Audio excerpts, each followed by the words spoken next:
ಆಗಿರ್ಬೋದು, ವಿಜಯಣ್ಣ ಆಗಿರ್ಬೋದು, ತುಂಬ ಮುಂದೆ ನೀಡಿ ನೀವು ಮಾಡಿರಿ ಅಂತ ಹೇಳಿದ್ದಕ್ಕೆ, ತುಂಬ ಚೆನ್ನಾಗಿ ಕತೆ ಮೂಡಿ ಬಂದಿದ್ದಕ್ಕೆ, ನಮ್ಮನ್ನು ಹಾಕ್ಕೊಂಡಿದ್ದಕ್ಕೆ ತುಂಬ ಥ್ಯಾಂಕ್ಸ್ ವಿಜಯಣ್ಣ, ಮಹೇಶಣ್ಣ ಅವ್ರಿಗೆ. ಈ ಕೆಟ್ಟ ಚಟಗಳಿಂದ ಏನು ಡ್ರಗ್ಸು ಗಾಂಜಾಯಿಂದ ಹಾಳಾಗ್ತಿದ್ರು ಮಕ್ಕಳು, ದಯವಿಟ್ಟು ತಂದೆ ತಾಯಿಗಳಿಗೆ ಹೇಳೋದು ಒಂದೇ, ಫಸ್ಟು ಬಂದು ಮಕ್ಕಳ ಜೊತೆ ಸಿನಿಮಾ ನೋಡಿ. ಆವಾಗ ಈ ಸಿನಿಮಾ ಮುಖಾಂತರ ನಿಮಗೆ ಗೊತ್ತಾಗುತ್ತೆ. ಈ ಕಾಲೇಜು 10th ಕ್ಲಾಸಿಂದ ಹಿಡ್ದಿರ್ಬೋದು, ಹೈಸ್ಕೂಲಿಂದ ಹಿಡ್ದು PUವರೆಗೂ ಗಾಂಜಾಯಿಂದ ತುಂಬ ಹಾಳಾಗ್ತಿದ್ದಾರೆ. ದಯವಿಟ್ಟು ಬಂದು ಸಿನಿಮಾ ನೋಡಿ. ಸಿನಿಮಾ ತುಂಬ ಚೆನ್ನಾಗಿ ಬಂದಿದೆ. ಇಷ್ಟಪಡ್ತೀನಿ ಸರ್. ಹರೀಶ್ ಅಂತ ನಮ್ಮ ತಮ್ಮ ಅಭಿ ಅಂತ ಹೇಳ್ಬಿಟ್ಟು ಫಿಲಮಲ್ಲಿ ಮಾಡಿದ್ದಾರೆ. ನಾವು ಖುಷಿಯಿಂದ ಬಂದಿದ್ವಿ, ನೋಡಿದ್ವಿ film.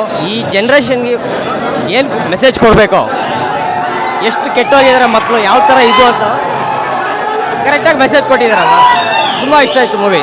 Thank you so much. ನೋಡ್ಕೊಂಡೋಗಿ ಮನೇಲಿ ಎಲ್ಲರೂ ಬನ್ನಿ, ಮನೇಲಿ ಎಷ್ಟು ಜನ ಇದ್ರು ಎಲ್ಲರೂ ಬನ್ನಿ, ಎಲ್ಲ ನೋಡಿ. ಚೆನ್ನಾಗಿದೆ ಪಿಕ್ಚರು. ಒಂದೇ ಮಾತಲ್ಲಿ ಮುಗಿಸ್ತೀನಿ, ಏನು ಗೊತ್ತಾ, ಒಂದೇ ಮಾತಲ್ಲಿ ಮುಗಿಸ್ತೀನಿ. ₹1 ಕಾಸು ಇವರೇ